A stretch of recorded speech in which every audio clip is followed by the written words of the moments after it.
Olá, habitante do mundo do marketing, tudo bom? Seja bem-vindo ao nosso podcast. Olha, hoje a gente vai falar com o fundador de uma empresa que, como todo adolescente, criança, queria comer hambúrguer todo dia, mas a mãe só deixava uma vez por semana. E aí ele foi lá, não só por isso, né? Tem outros motivos, ele vai contar agora aqui pra gente. Ele foi lá e criou uma hamburgueria para ele comer hambúrguer todo dia.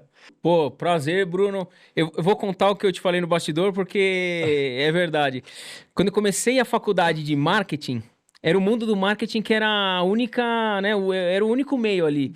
Então eu acompanhava ele e falava, cara, meu, um dia eu queria trocar ideia com ele. Então, assim, muito louco. Foi um presente hoje, porque eu não sabia que era exatamente com você.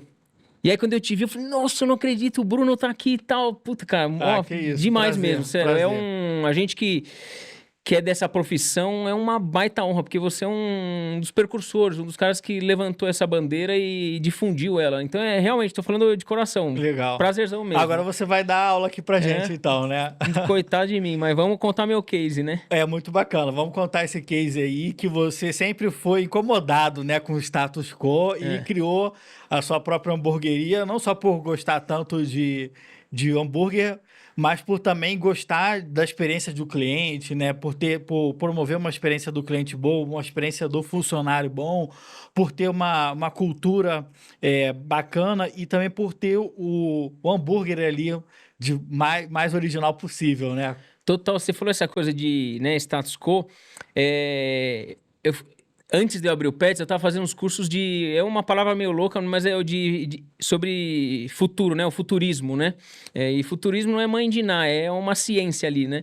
E num dos cursos, o cara fala muito disso, né? De a nossa sociedade, a gente é da geração industrial, né? A gente está entrando na digital, mas a gente pegou aí 100 anos, 120 anos de industrial. E no industrial, 80% da força de trabalho era manual mecânica e só 20% que era intelectual. Então, as escolas foram feitas, era como se fossem as fábricas, espelhadas nas fábricas, né? Os professores eram os inspetores, o intervalo era o recreio. E as questões é A, B ou C, é porque a tomada de decisão era sempre esse parafuso, aquele. Então a gente acabou criando um raciocínio linear, né? Eu tenho que fazer isso para ir aqui. A gente acha que existe o certo, né? Mas o futuro é abrupto. Você está aqui, pode estar aqui. Então eu acho que é muito sobre isso também, né, Bruno? Tem que pensar fora mesmo e questionar o que a gente vive, né? Para não ficar nessa rat race, né? Isso, e aí você quis resgatar a originalidade do hambúrguer do fast food, né? Aquela coisa do McDonald's lá atrás. Eu tinha muito isso, assim, Mac é um amor e todo mundo que conhece a minha marca sabe que eu brinco que eu sou cadelinha do Mac. O meu cachorro chama Mac, todos os meus aniversários da infância foram no Mac. O Mac era os meus sonhos, era ser sócio do Mac. Eu até brinco que no final do ano, na Mega Sena, eu falo, ó, se eu ganhar, eu vou ser sócio do Mac. E eu queria muito abrir uma hamburgueria, só que qual que era o grande problema, né? Primeiro que eu não tinha dinheiro para abrir, mas eu lembro também que o mercado era um mercado muito saturado aqui em São Paulo, né? Fizeram um censo uma vez que São Paulo é a cidade com mais hamburguerias no mundo. Então São Paulo é um polo muito importante mesmo nessa. E me faltava um pouco de coragem nesse sentido. Mas o que eu queria trazer, eu sentia que não existia. Porque o que eu queria era o burger do início, porque quando o burger foi inventado, a ideia do hambúrguer perfeito era quando o pão, a carne e o queijo eram fatias similares. A ideia era você meio que morder e você ter um equilíbrio na boca. Só que esse conceito, que historicamente é o mais importante, esse conceito todo mundo do início cresceu tanto e se industrializou. Então meio que se perdeu isso. Ficou uma cadeira vaga em termos de mercadológicos, né? Então a ideia do Pets era, cara, eu quero trazer aquele burguinho do início, que você abre o papel, já tem queijo no papel, o burger amassadinho, né? A gente brinca que o nosso padrão de beleza é quanto mais feio, mais bonito. Então é esse burguinho, só que carne fresca, batata in natura, queijo feito todo dia. Então o Pets é isso. É aquele burguinho fast food, só que in natura. Esse é o E conceito. por que que o Pets está aqui, né? Porque só tem, entre aspas, 3 lojas em São Paulo, mas tem 8 hubs, né, espalhados também pela cidade e vende muito no iFood, né? Então aí, e só de colaboradores são mais de 400 hoje ou mais A gente ainda? tem uns 400 funcionários hoje. Isso. É bastante.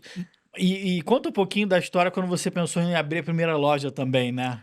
Pô, É muito louco isso, porque eu não fui aquele empreendedor raiz, né? Aquele discurso bonito pro LinkedIn de vou sair para abrir minha empresa. Na verdade, eu pedi para sair porque eu acordava com vontade de chorar. Eu não sei se, eu acho que muita gente já passou por isso de, putz, você não consegue, eu nunca acordei, né? Meu Deus, hoje eu vou fazer uma planilha legal. Eu não gostava de trabalhar e por eu ser um cara o jeito que eu falo é o jeito que eu escrevo. Então, os meus e-mails eram, caralho, que animal, gostei muito. Sempre tive muito problema. Tipo, inclusive, no meu penúltimo emprego, uma pessoa falou assim: a próxima vez você tá na rua, toma cuidado do seu e-mail. Então, por as pessoas me travarem muito, então eu me sentia muito para baixo, né? O mercado tem dessas coisas, né? Você vai perguntar uma coisa pro financeiro daqui a pouco, por que você foi questionar? Por que você quer saber? Parece que eu tô roubando a empresa. O mercado tem essas coisas, né? Essas barreiras que a gente fala pouco, mas existem. E aí eu acordava com vontade de chorar. Eu pensava, Bruno, umas coisas meio loucas, mas eu pensava assim, eu falava, meu, podia cair uma chuva hoje pra eu não ter que ir trabalhar. Sabe, no meio da noite começa a chover, nossa, podia chover muito só pra eu não ir trabalhar. Eu cheguei a pensar, pra você ver a tristeza, né, Eu cheguei a pensar, falei, nossa, bem que podia, meu, ficar doente só pra ficar uns 15 dias sem poder ir trabalhar, porque às vezes o chefe que gritava, eu me sentia mal com gente que gritava, e tem gente que consegue levar mais uma boa, mas eu ia muito pra baixo. Então chegou aquele momento que eu falei, meu, eu não quero mais trabalhar. Eu falei, meu, acho que eu realmente não nasci pra trabalhar, não gosto de trabalhar. E pedi demissão, e aí, claro, deu tudo errado. A pessoa, meu, você é moleque e tal. Em vez de eu só sair numa boa, deu tudo errado minha demissão. Aí eu lembro que eu cheguei em casa e falei pra minha esposa, né? Falei, nossa, amor, eu tava pensando aqui, eu acho que eu sou meio vagabundo, acho que eu não gosto de trabalhar, porque de fato eu nunca acordei empolgado, né? E eu acho que sou meio geração mimimi, porque, meu, as coisas me pegam muito. Quando o chefe grita, eu fico uma semana mal, não consigo. Vamos almoçar. Meu, eu fico mal, é uma coisa que eu absorvo. E até às vezes coisas que não machuca tanto, mas, por exemplo, pô, dou uma ideia numa reunião, a pessoa, Henrique, não viaja, vai, sai da lua um pouquinho. Aí eu, putz, cara, mandei mal. Aí eu já tava com outras ideias, mas eu falo, meu, não vou falar, porque já passei vergonha na minha ideia. Então eu saí com uma percepção muito negativa do meu perfil, né? Então não saí para empreender. Só que aí, como eu não queria voltar a trabalhar, que eu falava pra minha esposa, meu, não quero de jeito nenhum. Se me oferecer o dobro, eu não vou. É, Aí eu fiquei aqueles 2 meses pra baixo, né? Tipo, me sentindo ruim, depressão, tipo, eu sou bosta. De repente, escutando uma música do meu irmão, que é uma coisa louca. Meu irmão é músico, né? E aí tem uma música dele que chama O Chamado. Que basicamente meio que fala onde seu olho brilha, né? O que te faz ficar acordado de madrugada? Onde você vai além? O que é que esse fulgor, né? Que ele fala que, como é? Que te arremata, mas que te mata também, né? É uma música muito poética nisso. Aí eu escutando a música dele no sofá, eu falei, meu, vou trabalhar com burger. Burger é minha vida. É meio engraçado falar isso, mas de fato é onde meu olho brilha. E aí eu comecei a correr atrás, né? Falava com o dono de hamburgueria, falei, meu, posso ir aí conversar com você? Porque eu pensei, eu falei, meu, vou trabalhar numa hamburgueria. Pode ser de garçom, de chapeiro, mas eu quero ser feliz. Eu tinha uma amiga que largou um emprego de banco e falou assim, Henrique, eu acordo 5 da manhã para cuidar de cavalo, porque minha paixão é cavalo, na Hípica, Santo Amaro aqui, e tô feliz, tô ganhando bem mesmo, mas tô feliz. Então eu tinha eu comecei com esse Mindset. objetivo. Vou ganhar menos, mas eu vou ser feliz.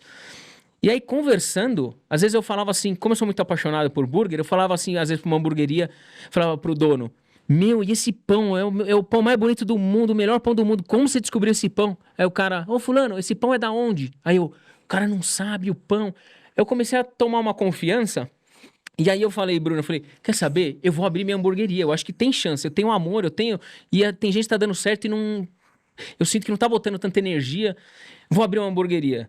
Só que aí, pra finalizar, pra não prolongar, mas eu lembro que eu falei assim, como eu tava me sentindo pra baixo, você imagina, já saí por baixo do emprego. 10 anos que eu achei que fui um merda na carreira.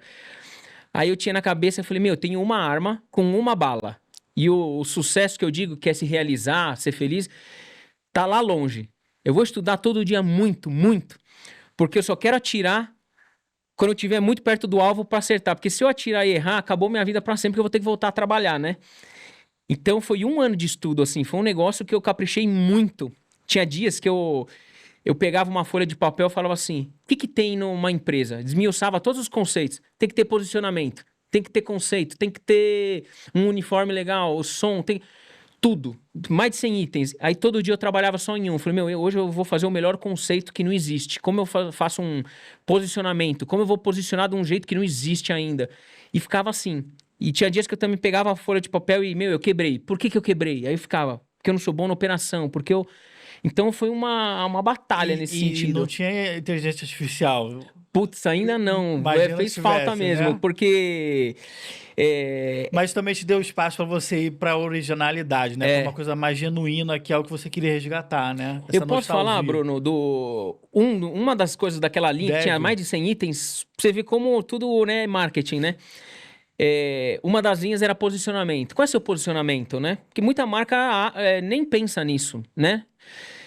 E tem um case muito famoso, né, da H2O, que é aquele case que a H2O, quando entrou no mercado, ela foi lá no mercado, ela não era um refrigerante, ela era um refrigerante, só que ela viu Coca-Cola, Guaraná, Pepsi, Fanta.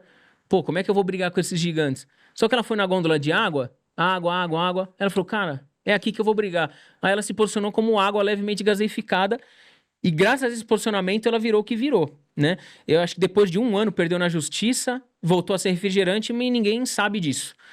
Então, olha a importância de um posicionamento. Porque às vezes você se posiciona, você tá numa prateleira de briga, que você tá só com um gigante do seu lado. Então, você vai apanhar. Então, onde você vai estar na prateleira vai definir também o seu sucesso. Então, é coisa besta, mas é onde faz a É. diferença no final do dia, né? E aí você constrói um posicionamento único, né? Que foi o caso de É. vocês, né? Muito bem pensado isso, né? E teve também muita questão. Você falou que estudou até a questão do uniforme, do corpo das pessoas, Cara, né? eu tinha uns cases antigos, né? Eu lembro que tem um case das Casas Bahia que não colocava ar-condicionado na loja, né? Nos anos 90, porque tinha gente que se sentia intimidado, né? Dava um parecer de chique e assustava tal.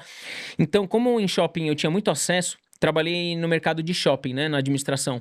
Então a gente sempre teve muito acesso a tendência de comportamento de consumo, mudança de hábito. Eu sempre bebi muito dessa fonte, né? Tinha muita palestra, estudo. A gente assinava em alguns shoppings que eu trabalhei a WGSN, né? Que é a maior previsora de tendências aí que tem. Então, tipo, sempre bebia dessa fonte.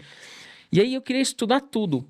E aí, na hora, como eu tinha uma hamburgueria de 2 metros de fachada e o meu salão tinha 3 metros, né?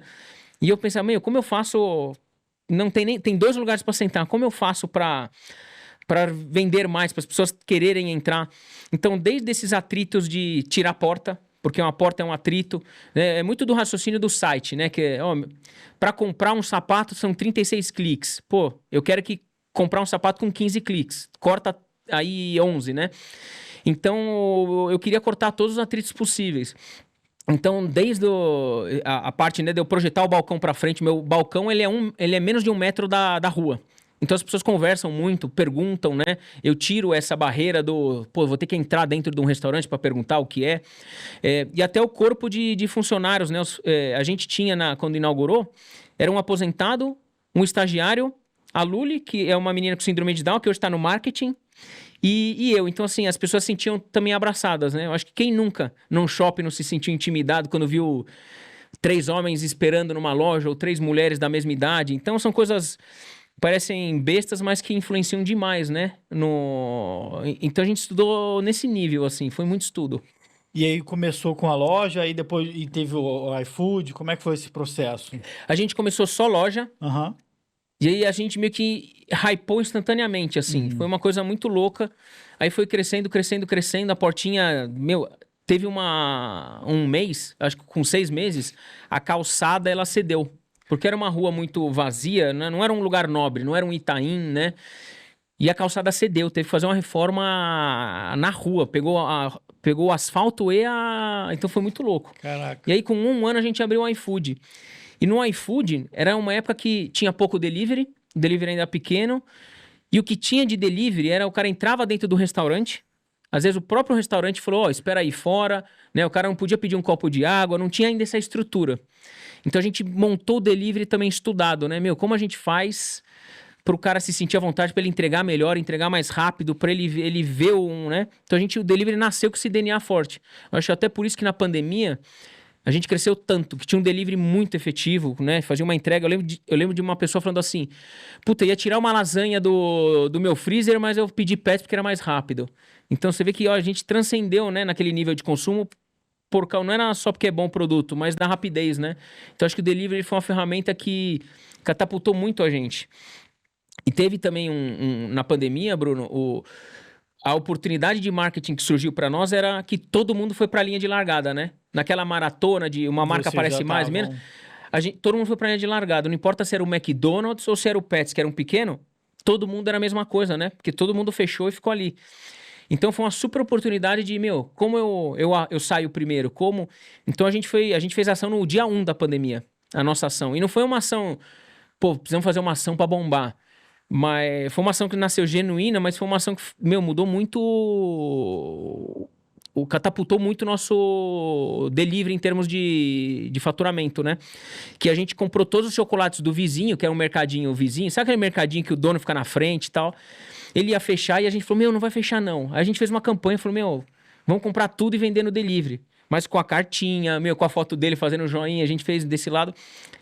E explodiu de uma maneira, a gente foi parar num relatório global da WGCN, que era uma empresa que eu super admirava, e isso fez a gente catapultar muito. E aí depois começaram a sair os... Vamos ajudar médico, vamos ajudar, né? Mas eu acho que por ter sido algo... o primeiro que saiu, aí a mídia teve mais atenção, então foi muito pra TV, a gente saiu em muita... Então você vê como tudo não é... É genuíno, mas você tem o lado técnico também, né? Tem o lado estratégico, né? Eu acho que é isso que tem um pouco da essência de vocês, né? Talvez de propósito, né? Que é genuíno, né? Tudo muito genuíno e é uma coisa que não é tanto industrializado, né? Que é uma coisa também É. que você também fala. Por mais que você tenha estudado as cozinhas, né? De todos os concorrentes, né? O que você quebrou aí da industrialização e como é que também você consegue com uma operação que vende quanto, não pode falar, volume, né? Eu acho que pode. Não, eu Então, falo, a gente vende mais em média uns 200 mil burgers por mês hoje. olha, Às vezes mais, às vezes, mas é nessa faixa aí hoje. legal. E aí, como é que você padroniza essas cozinhas, né? Esses hubs, né? Tem toda Tem. uma questão industrial que você tenta também ir contra, né? É. Para tentar fazer uma coisa mais original. Como é que é isso? Essa parte de operação, eu acho que a gente cresceu super bem, assim, a gente não teve dificuldade. Eu acho que a grande dificuldade foi pessoas, né? E processos, porque precisa deles. E a margem de lucro cai bastante conforme você cresce, porque uma portinha era o Simples Nacional, né? Era lucro que eu falei, gente, o que eu faço com esse dinheiro? Vou abrir outra loja. De repente, eu tô com 11 lojas e assim, você dá uma bobeada, você pode ter prejuízo, né? É um pãozinho que você jogou fora todo dia, porque a máquina tá desregulada, aí pode sair 300 mil no vermelho. Então assim, hoje não basta faturar, né? É muito na ponta do lápis. A pandemia deixou a margem de lucro mais apertada e como a gente também optou por não ter o downgrade, então o nosso custo foi nas alturas. Mas essa eu acho que é a vantagem do Pets, né? Como a gente tem um posicionamento de maratonista, né, de longo prazo, não tem um cara com uma faca aqui, Henrique, cadê o resultado? Então a gente abriu mão, falou, não vamos fazer downgrade no produto. Esse é o produto que eu amo, o burger. Eu falei, eu quero continuar comendo, não vamos colocar uma carne de segunda aí. Então a gente manteve, caiu mesmo a margem de lucro. A gente tem uma margem de um dígito, né? Mas o sucesso, Bruno, eu acredito muito, isso é o que me move, tá? De me realizar, né? É, eu me questionava muito, muito, tipo, por que o mundo é assim? Por que que o sucesso... Quem inventou que o sucesso, ele é econômico? Então você vai falar, qual o melhor país? Pô, Estados Unidos, a moeda mais forte, então, qual a melhor empresa? Essa daqui na bolsa, a que mais performa, olha o lucro dela. O sucesso para nós, ele talvez por uma cultura capitalista, e não tô criticando, mas é o cifrão. E eu falava muito, eu falei, mano, por que que o sucesso não é, tipo, as pessoas amam a empresa, o funcionário e o cliente. Eu acho que o sucesso é esse. Então, o Pets, ele nasceu muito com esse... a gente chama de FFCF, que é Funça Feliz, Cliente Feliz. Então, o sucesso do Pets é esse. Não estou falando que a gente não tem que ter lucro, tem que ter.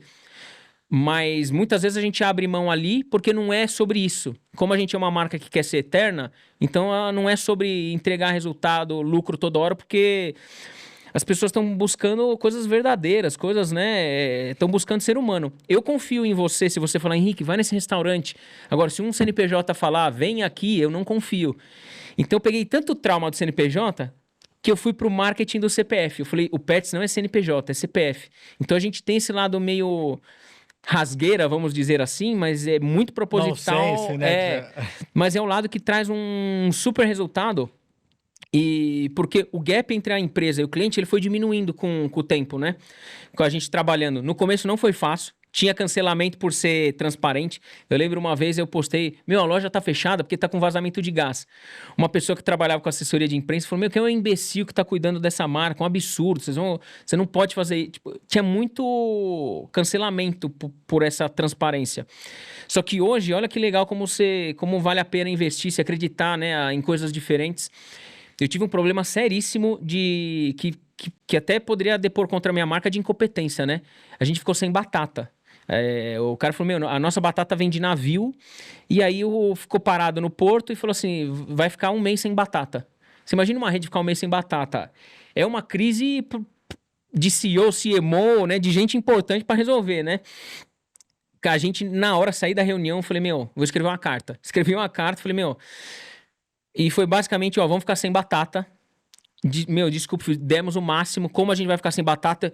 Eu pedi pro meu time pegar todas as batatas que tem no Brasil, experimentei, escolhi a melhor, dei o nome de Salva Rolê. Durante um mês, a Salva Rolê vai ser a nossa batata. Como tinha uma semana também para resolver, que foi muito em cima, eu fiz um adesivo e na embalagem da batata só para você saber, não é a nossa batata por causa disso, disso, disso. Então, assim, uma decisão amadora, um adesivo, né? Talvez um CMO com uma agência não faria um branding legal, né? Um design legal, teria um veículo, ia para um jornal, A gente foi super transparente, autêntico.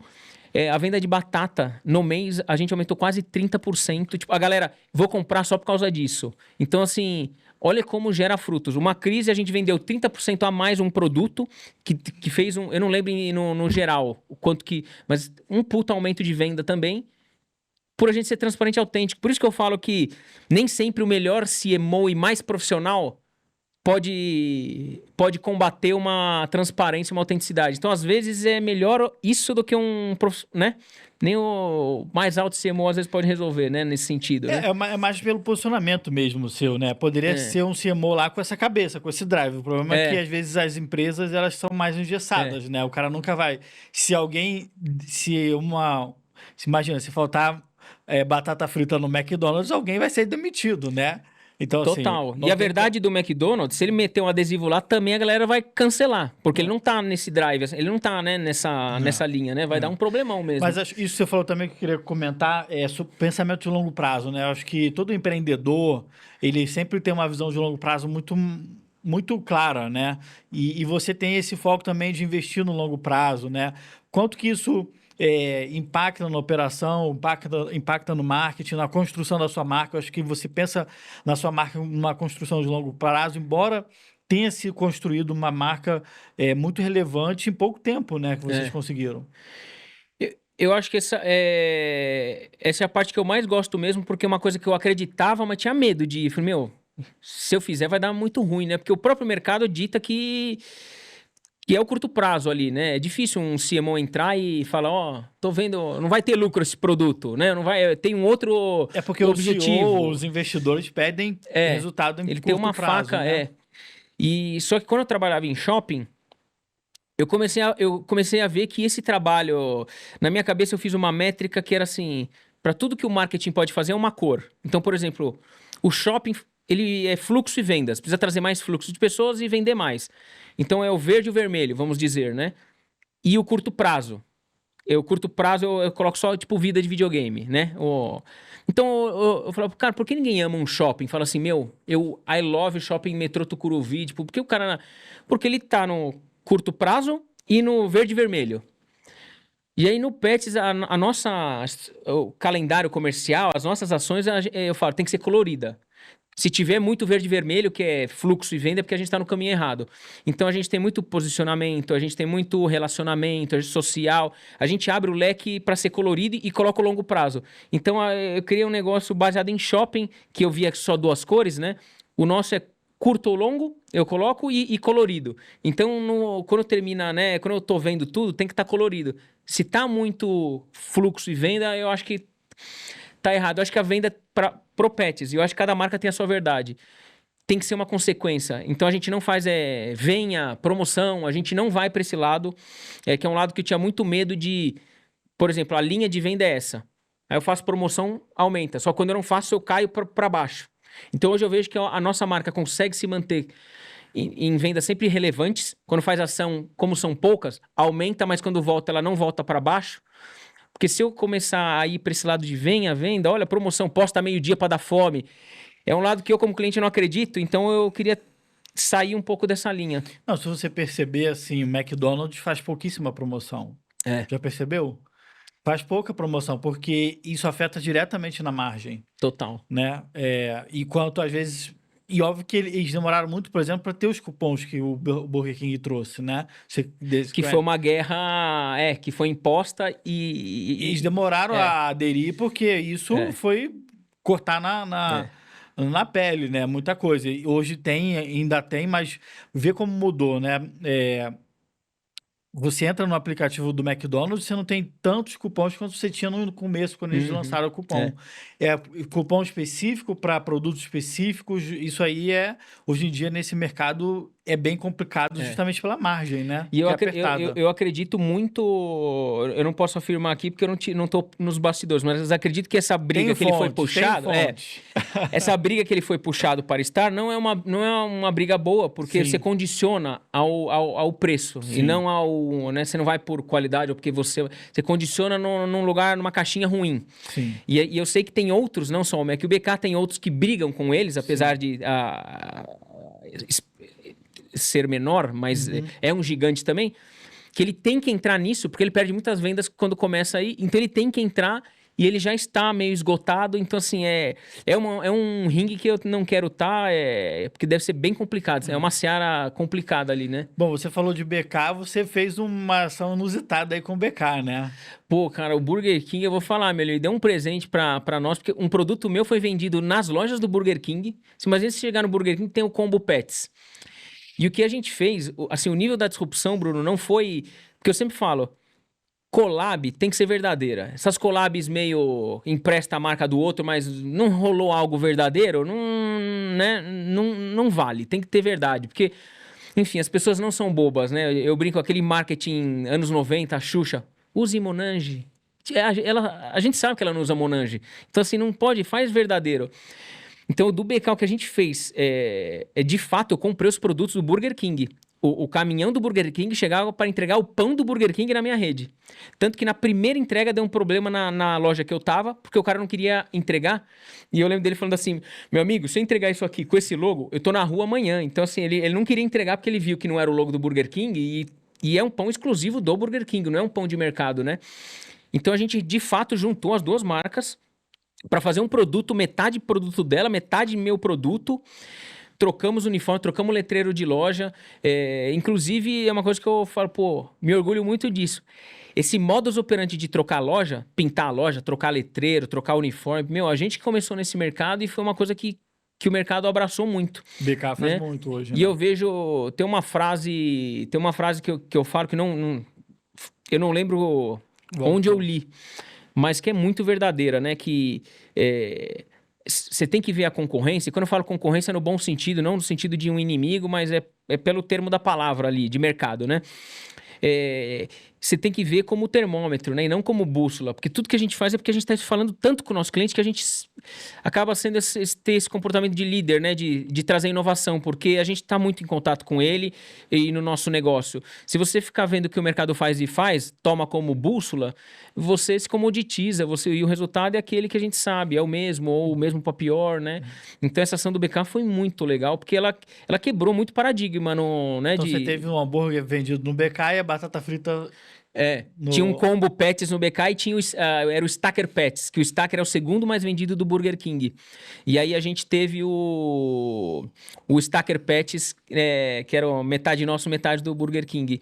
E é uma coisa que pouca gente fala, mas assim... Pessoas que a gente trabalha viram anjos na nossa vida, né? Assim, a Jucuri, que, na época que era a Semo, ela que abraçou, vão pra cima dessa porra aí. E então, assim, pô, eu falo, cara, a Jucuri, eu falo, tem pessoas que marcaram minha vida, né? A Semo do Bob's também foi porque me deram uma oportunidade de uma disrupção de mercado, né?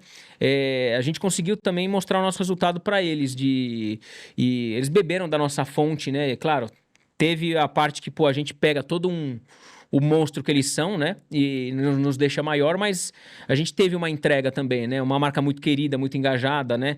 Então a gente teve uma entrega, mas é muito legal. Tem pessoas que passam no caminho que você fala, meu, obrigado.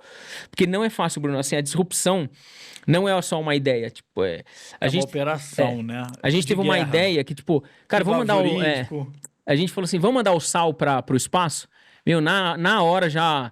A primeira nutricionista que eu liguei falou, não pode. Então, tudo não pode. O jurídico também falou que não dava, né? E no final a gente fez uma collab com a NASA. E a gente foi a primeira empresa no mundo que vendeu uma comida comercialmente que tinha um ingrediente que esteve no espaço. Então a gente fez um combo que era o Space Burger e a Space Fries. Que a única comida que podia ir pro espaço era o sal. Todo o resto estragava. Porque também no espaço tem radiação. Então, assim, você vê, a gente tem que estudar tudo, né? Chamei o Sérgio Sacani pra trocar uma ideia, né? Falei, ô Sérgio, preciso de uma ajuda aqui. Inclusive, no primeiro dia, ele que entregava no nosso combo um certificado, porque a empresa deu um certificado ali, autenticado, de este sal esteve no espaço no dia tal, por tantas horas, altura X, né? A gente teve que trazer toda essa parte, porque parece fake até, né? Você falar que você vai comer um hambúrguer que esteve no espaço, né? Então, tudo que vai fazer sempre vem um não pra tudo, sempre, né? Todos os departamentos falam que não pode, que é... Então, assim, tem que brigar um pouco por essas coisas, né? E teve também o milkshake do Bob's. O milkshake do Bob's, que, meu, é o... Cara, o milkshake do Bob's foi muito foda, porque eu queria achar o combo perfeito, né? E assim, você sendo paulistano ou carioca, existe uma unanimidade no Brasil. O milkshake do Bob's é o melhor, né? Não existe quem brigue com ele, né? Eu vejo que o paulista, ele tem essa coisa que ele tem um hate no Bob's, né? Já o carioca teve ainda, ele cresceu no Bob's, ele tem Sim, né? sim. O paulista, como não teve, já tinha o McDonald's aqui. Só que você pode ver, o cara fala mal do Bob's, mas fala, mas e qual é o melhor milkshake do mundo? Aí ele mesmo fala, se você falar mal do Bob's, eu te dou um soco. Então é uma unanimidade. Ele era uma rainha do xadrez, né? Então a gente queria muito fazer isso. E a gente teve que fazer. Você vê o ROI, né? Falando de ROI. O ROI nessa ação do Bob's foi péssimo. Porque a gente teve que reformar os 11 hubs na época. Reforma às vezes pequena, né? Elétrica, hub não. Porque a máquina do Bob's era trifásica, o hub não era. Então, assim, a gente pegou a máquina do Bob's, alugou 11 máquinas, fez reformas, né? Em todos os hubs. Os funcionários do Bob's tinham que trabalhar dentro Você imagina um funcionário de outra empresa trabalhando dentro da sua empresa, Muito almoçando na hora legal da... isso. Então, isso que é da hora, né? Aham. E o Pets, Bruno, quando eu abri o Pets, eu falei, meu, vai ter dois objetivos minha empresa. Não era vender burger, porque assim, o burger é a ferramenta que eu amo, né? Era a minha arma na guerra. Mas eu falei, meu, eu quero plantar uma semente muito da hora na vida das pessoas, da galera falar, meu, eu amo essa marca, tipo, essa marca me traz um sentimento de que o mundo vai dar certo, um sentimento de felicidade. E eu queria também no âmbito empresarial. Porque eu criei esses traumas, né? Por exemplo, quando eu queria ser verdadeiro, eu lembro que teve uma reunião num shopping específico, que eu falei, meu, vamos falar que a gente errou porque deu uma crise. Eu lembro de, meu, tá louco? Mandou pra assessoria e a assessoria mandou o shopping que sempre prezou pela família e tal. E me incomodava, que eu falei, cara, não foi isso, né? Tipo, vamos autuar o fornecedor. Eu falei, meu, não foi culpa do fornecedor, o shopping que contratou, né? Me incomodava essas coisas, né? De concorrente, de você meio que ser muito pejorativo com o concorrente, tem que ficar visitando, tem que, fui lá e joguei o papel no chão mesmo, tá? Sei lá, mas tem isso no mercado, essa coisa de tratar como inimigo.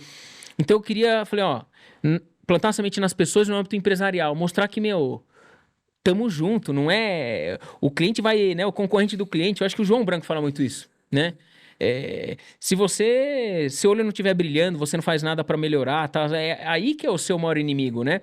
E na pandemia eu pensava muito nisso, né? Eu entendi isso, né? Eu falei, cara, o que mata um negócio não é crise, não é pandemia, né?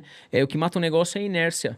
Então é muito sobre isso. Então esses posicionamentos com o Bob's, é mostrar que pode elogiar o concorrente, né? Falar, meu, o melhor milkshake do mundo é do Bob's, não é o meu. Tá tudo bem, não vamos morrer, né? Não estamos depondo contra o nosso. Aqui o do Bob's é o rei, enfim. Então, eu acho que a gente é muito descolado nesse sentido, né? A nossa persona não é aquela persona pejorativa, não é aquela persona que milita, né? A gente tem até uma persona no Instagram que é tipo um Maurício de Souza, né? Tipo uma Turma da Mônica. A gente não veste com ideologia. Então a gente não fica comprando briga, né? A gente meio que não vê. Como a gente é uma criança, a gente não vê a maldade ali, né? E tudo bem se uma empresa tiver um papel de eu estou vendo a maldade, acho que cada um com a sua arma, Tem né? Um papel. com a espada, outro com o escudo. Então a gente tem um jeito muito...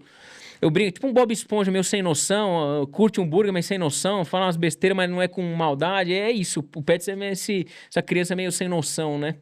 E é interessante porque como você fala, é ingênuo, né? Eu acho que essa é a palavra, né? O ingênuo, ele é original, ele é genuíno, né? Eu acho que isso é bacana, né? Mas você falou também muito dessa proximidade com o consumidor também, que é uma coisa muito importante, né? Como é que você tem visto essa proximidade em termos que vocês aprenderam também, né? Porque tem Pô, muita legal. coisa que você aprendeu com É. você estudando, com você aplicando, mas o que você aprendeu também com os clientes que você trouxe para dentro? Meu, eu tenho. Eu tenho uma frase que vem muito disso aí, porque eu vou só fazer vou ir um pouco para trás, aí eu respondo. Mas o mundo do marketing, a gente viu ele se profissionalizando muito, né? Então, desde o do início ali, antes de Kotler, aí foi evoluindo, tipo, aí de repente o que a gente era de uma embalagem bonita, um cuidado do cliente, né? Tipo, um abraço, de repente a gente tava leads, tava inteligência artificial, a gente ficou muito técnico. E a gente perdeu o básico do Kotler, né? Que é cliente, é você ser Conhecer. verdadeiro e conexão. Então, assim, eu vejo empresas que têm a base de dados e a equipe de inteligência de mercado gigante, só que não responde no Instagram. Tem esse, né? Esse Simão que tá muito afastado da. E eu acho que, por exemplo, meu papel, eu respondo comentário, eu respondo direct, porque eu acho que é o papel mesmo, né? E não eu estar lá no escritório, né? Eu acho que o Walt Disney falava, né, nos parques, a equipe tem que estar 80% do tempo no parque e 20% no escritório. Eu acho que é muito de estar na loja, e estar no Instagram e estar onde o cliente está. E aí, nessa parte eu tô falando isso porque nessa parte de cliente, eu entendi também que eu falei, cara, eu tenho pouco dinheiro para trabalhar, não tenho equipe, então eu vou priorizar o cliente, não vou priorizar. Hoje, eu confesso, a minha inteligência de mercado não é das melhores. Eu tenho poucos dados para trabalhar. Mas hoje eu não tenho a energia e pessoas para. Então eu foco ali. Eu vou focar ali de um jeito para colocar o tijolinho. Eu falo muito de tijolinho para quando vir o sopro não cair, né? Então, eu entendi, e aí eu fui, né, no Pets, eu fui entendendo que a briga é muito difícil no marketing, né? Então, puta, eu quero entrar no mercado gamer, né? Tipo, o mercado te empurra pra, ó, você tem que estar no game. Game é nova, né? Vai te empurrando e você fala, eu quero. Quanto que é o gamer aí? Eu lembro que o cara falou que era 1.300.000 a mensalidade de um gamer foda aí, né? E aí eu lembro que falei, meu, como é que eu vou estar no mercado gamer se é 1 milhão e eu não quero fazer uma coisa pontual? Eu gasto 1 milhão e fico 6 anos sem fazer nada. Tipo, então, assim, não adianta, é melhor eu não entrar. Porque eu quero entrar com relevância. E aí eu fui me frustrando e falei, cara, como é que eu brigo nesse ringue, né? Como é que eu me. Eu não consigo entrar nessa. Onde o Itaú já chegou, ele já inflacionou. Às vezes eu vou falar né, num mercado. Ah, porque o meu cachê aqui é 500 mil. E eu falo, nossa, eu tinha 5 mil, cara, desculpa. Teve um profissional que tinha acabado de fazer um trabalho com um banco e eu tinha. Falei, cara, eu queria 20 mil, cara, meu, desculpa, é 500 mil, meu. Então assim, eu falei, ah, não vou conseguir, eu vou perder. E aí eu entendi muito que hoje. E eu vou falar, é a visão que a gente tem lá e que não tô falando que é a correta, tá? Mas eu vou falar qual é a nossa briga que a gente acredita. Não vai ganhar o jogo quem tem mais investimento. Não vai ganhar o jogo quem tem mais tecnologia, como o mercado dita muito isso, né? Não vai ganhar o jogo quem tem os principais canais de venda. Vai ganhar o jogo, e no bom sentido, tá? Porque não é ganhar o jogo de um vai perder, mas vai ganhar o jogo quem for o melhor amigo do cliente. Então a gente entendeu isso lá cara, é sobre pessoas, é sobre CPF com CPF, é sobre... Então a gente se dedicou nisso. Então, assim, o Pets não tem, por exemplo, calendário comercial, né? Então as pessoas ficam, cadê o Dia das Mães? Vocês não vão fazer. Eu vou fazer um hambúrguer rosa só porque é Dia das Mães? Tipo, qual o propósito disso? Não vou fazer, né? Tem que fazer se for de genuíno. E a gente criou um departamento lá que chama Departamento de Encantamento. Que é essa coisa do futurismo de, meu, você não pode ser linear, né? Eu falei, quer saber? Vou inventar um negócio que não existe, mas que faz falta pra mim. E aí o Departamento de Encantamento. Ele é aquele departamento que é ROIF, que eu brinco, né? Que é o ROI da felicidade. A gente faz ações, Bruno, que, por exemplo, vou contar algumas rápidas assim. Uma cliente se separou, mandou para nós. A gente conversa muito, né? A gente brinca que as conversas no direct são eternas. Não existe responder com foto legal. É sempre, foi a primeira vez, você conhecia, é para sempre, né? Então a gente tem muito engajamento. A gente já chegou a responder assim 10 mil mensagens no final de semana, é muito forte. Então as pessoas falam de tudo, já falou até de suicídio, e algumas pessoas, né, tem de tudo. E aí essa pessoa falou assim, separei, tô mal pra caramba, tal, olha a minha casa. Mandou a foto do chão e um travesseiro. Falou, esse é meu sofá. Pô, no dia seguinte, meu, departamento de encantamento, né, caramba, que bosta. Compramos um monte de almofada, porque o sofá tava caro, né, fomos lá entregar pessoalmente pra ela. Meu, ela falou assim, cara, tipo, nem a minha melhor amiga fez o que vocês fizeram, né. Um menino que a gente entra muito também no Instagram dos nossos clientes, para saber se eles estão bem, se está tudo bem na vida deles. A gente viu que tinha falecido o cachorro, a gente fez uma surpresa para ele. Um cliente, um cliente meu, a gente entregou um pedido errado. Aí o cara ficou puto. E aí ele falou, cara, vai tomar no cu e tal. E aí a gente conseguiu convencer ele a mandar o burger que faltou, só que falou, mas hoje eu nem quero. O dia que eu quiser eu aviso e manda.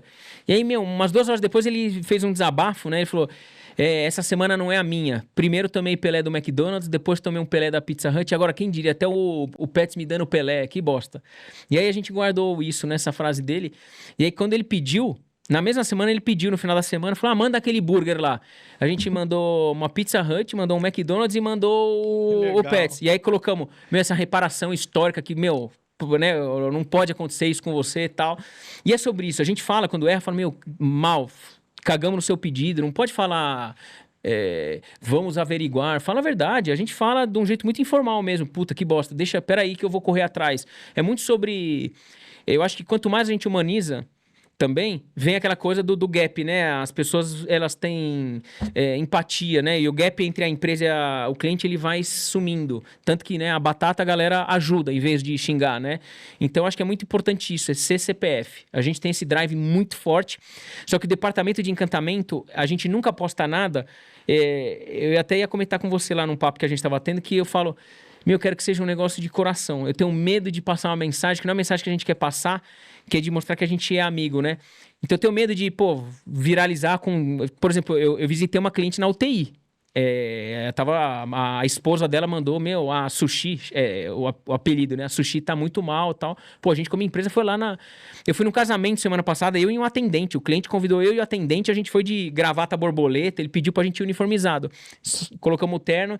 Então é sobre isso, né? Só que eu acabo não fazendo os vídeos que eu falo, o nosso resultado é ali. É um coração que a gente plantou a semente e é o que basta, tal.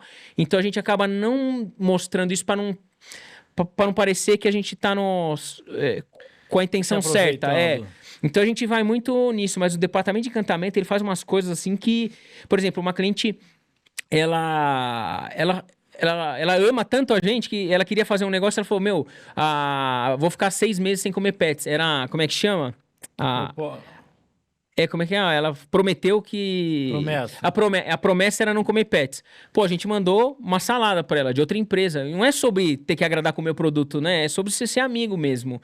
Então a gente faz essas coisas e... o departamento que eu falo é ROIF puro, né? Porque não retorna nada, mas, a gente tá no coração. Tem marca que gasta, né, Bruno? Você sabe disso. Gasta 10 milhões pra estar no coração e não tá. Você vê, o Itaú despeja quantos milhões na seleção brasileira, porque ele quer estar no coração das pessoas. Custa caro. E eu falo, o ROIF, ele é verdadeiro porque é barato. O que a gente faz é pouco. É difícil demonstrar esse resultado, mas eu falo, é barato, né? Então é uma coisa muito diferente que a gente faz, mas que é muito legal. Legal. E você pensa em escalar isso, assim, também como você escalando, chegando numa rede grande? Como é que faz para manter isso, essa essência? Na minha cabeça, muita gente pergunta desse desafio, mas eu falo, cara, na minha cabeça eu acho que a gente já tá no caminho certo, né? Porque a gente deve responder mais direct do que uma rede com alguns milhões de seguidores. Então, assim, já é pesado. E a gente a gente é líder no nosso segmento já de venda no iFood. Então, assim, a marca, ela, apesar de ser pequena, mas ela tá com um número alto. Então, acho que a gente já sabe como fazer. É só contratando mais, né? Então, acho que a gente encontrou o modus operandi e estamos fazendo certinho, né? O Instagram a gente brinca, né? Não é sobre responder, a gente é ativo e passivo, né? Além de responder tudo, a gente também comenta, caralho, Casanova, parabéns. É sobre isso, né? Eu sempre falo, o trampo é interminável, porque se eu tiver, eu vou mandar pros 261 mensagem, não é spam. Eu não fico um cara que não fala comigo, oi, passei pra dar um bom dia, não é sobre isso. Mas tem muita oportunidade. Se deixar, é infinito o trabalho mesmo. Uhum. E você falou, a gente nem começou falando sobre isso, né? Porque eu acho que a gente tem que contar a sua história, a sua história mesmo. Mas você até falou assim, como que eu brigo com um gigante, né? Você pensou nisso desde o início, assim, cara, eu tenho gigantes e o que eu faço para me diferenciar? Ou você tentou realmente, cara, fazer uma coisa genuína, como você falou desde o início, sem tentar olhar muito para eles como bússola, né? Como você falou, mas como É, termômetro. E acho que isso que deu o tom que você conseguiu fazer algo bem genuíno. pô, essa pergunta é muito boa, porque tem os dois. Era muito genuíno, mas tem aquele. Você tem que pensar um pouco, porque às vezes você vai estar na prateleira deles e aí você vai tomar uma porrada, né? Então eu pensei, foi um mix desses dois. E eu vou até dar um exemplo abertamente de como eu vejo hoje, né, o Burger King e o McDonald's, que é. Eles são dois monstros, dois gigantes. E querendo ou não, eu tô um pouco na prateleira deles em algumas decisões, né? E aí eu falo, meu, como é que eu ganho deles? No bom sentido, né? Não é. Eu brinco que o Max, se Sim. respirar, ele me mata. Ele não precisa de muito, né? Ele precisa só fazer um. Morrer. Mas tem uma coisa no marketing que é a fraqueza da força, né? Então eles são tão grandes que tem buracos que eles não entram. Então eu tenho que escolher algumas brigas. Então, por exemplo, uma das estratégias do Pets, né? Eu falo, cara, eu entendi que nossa estratégia eu quero estar nos melhores momentos da vida das pessoas. Porque a vida é coleção de memórias. Então, onde eu quero estar? Meu, eu quero estar num casamento. Casamento, você imagina? Às vezes é uma das 5 memórias que o cara tem no final da vida dele. Ele vai lembrar do casamento, do nascimento de um filho. Imagine que vale ouro isso. Então, eu quero. Então, por exemplo, evento, casamento e tal. Meu, o Mac e o BK são tão grandes, cara, não faz sentido pra ele estar lá. É muita energia pra nenhum resultado. Mas eu posso estar lá. Então eu vou entrar lá e eu tenho certeza que em 10 anos eu vou criar um monte de memória incrível. Eu vou ter pessoas que. O casamento do meu filho foi com você.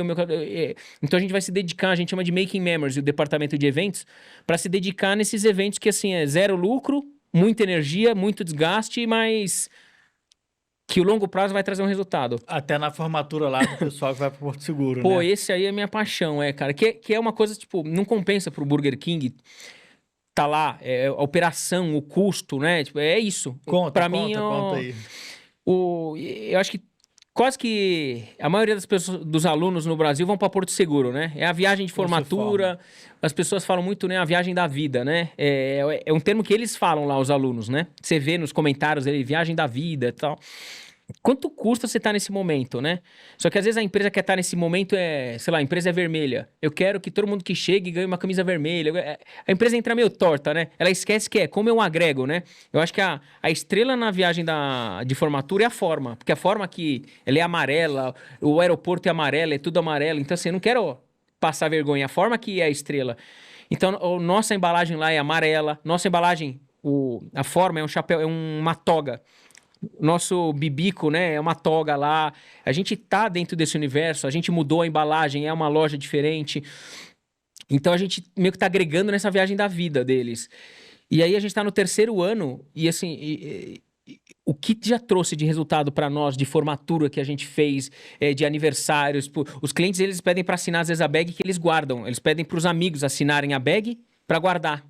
Então, assim, eu tenho um áudio também de uma menina que fala que, tipo, cara, Pets é a hamburgueria da minha vida. Quanto custa para uma pessoa falar isso da sua, né? Então eu falo, cara, Porto Seguro para nós, assim, é muito. A gente leva 8 funcionários e paga hotel para 8 funcionários por um mês, assim, é terrível em termos, né, de ROI. Mas, meu, vale muito a pena. E aí É vocês têm um surreal, cara. restaurante lá nesse É, momento. porque hoje lá meio que virou um Rock in Rio, só existe um lugar pra ter festa.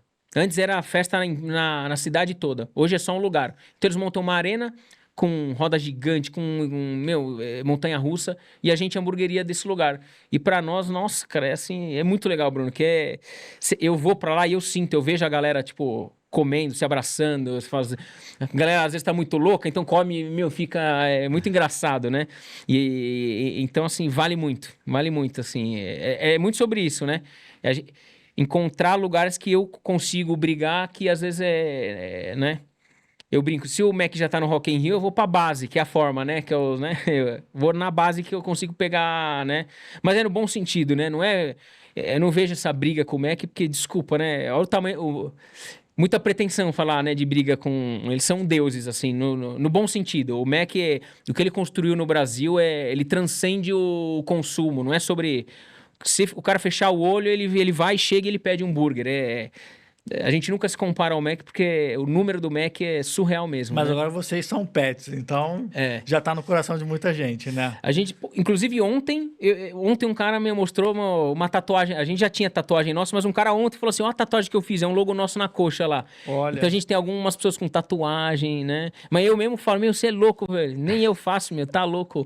Mas é muito legal isso, cara, das pessoas realmente, tipo, o Pets é melhor amigo de algumas pessoas, cara, é muito louco. Tem algumas pessoas que consideram a gente melhor amigo. A gente foi convidado para ser padrinho de uma criança. A gente fez uma naninha.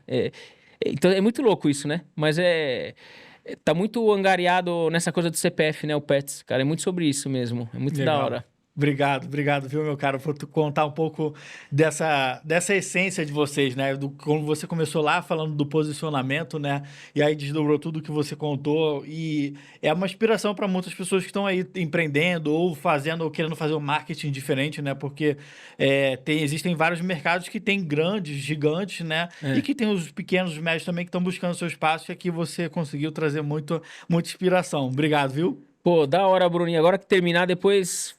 Vou te convidar, porque eu falei no bastidor, eu falei, ô Bruno, posso depois eu fazer perguntas pra você? Porque, cara, puta momento que eu comentei com o Bruno, eu falei, um dia eu tava no sofá, e eu falei pra minha esposa, eu falei, meu, sou louco pra bater um papo com esse cara, meu, tal. Mas era uma coisa muito distante, assim, também nunca tinha corrido atrás, porque pra mim era uma coisa... A gente não tinha podcast pra fazer, agora a gente tá aqui. Obrigado, Boa. Viu, Rodrigo? Pô, Henrique, muito obrigado, viu, Obrigado, Henrique? viu, Bruno? Prazerzão mesmo. Obrigado, muito obrigado. Henrique Azeredo, fundador aí do Pets. Prazer ter você aqui com a gente, viu? Fundador é pro LinkedIn, é papai biológico, Papai né? biológico, é verdade. Ele usa essa questão do papai biológico. Obrigado mais uma vez. Para você, olha, muito inspiradora essa conversa e tenho certeza que você pode procurar aí no nosso playlist, tem outras conversas tão bacanas também para você aprender um pouquinho sobre marketing. Um grande abraço, até a próxima.